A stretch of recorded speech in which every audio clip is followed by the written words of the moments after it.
Alright, let's now do a sliding door for the patio. Okay, so the patio is the outside backyard space here. And so to go to the backyard, typical houses would have a sliding door and it's made of glass.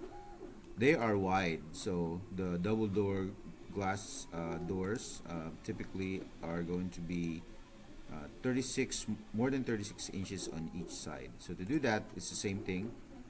We're going to create two lines here that offsets. So we're going to offset this outside wall 12 inches, and then we're going to offset again by about 66 inches. So they're wide. They come in different sizes, but we're just going to do 66 inches. Let's move them downwards. And the reason why I'm moving them is because I wanted to do a trim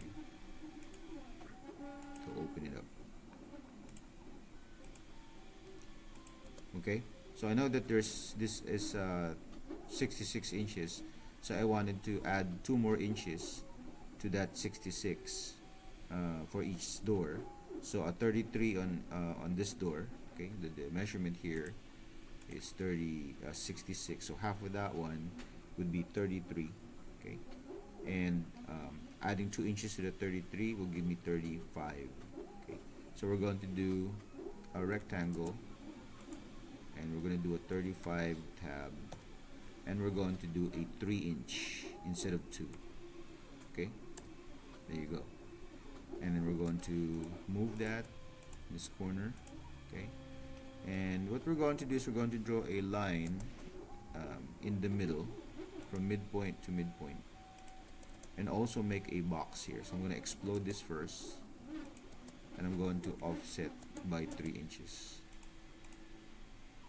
And you could have offset first before you draw the line. And then we don't need this line here in the middle. And then we're going to select this, okay, and change that to layer door.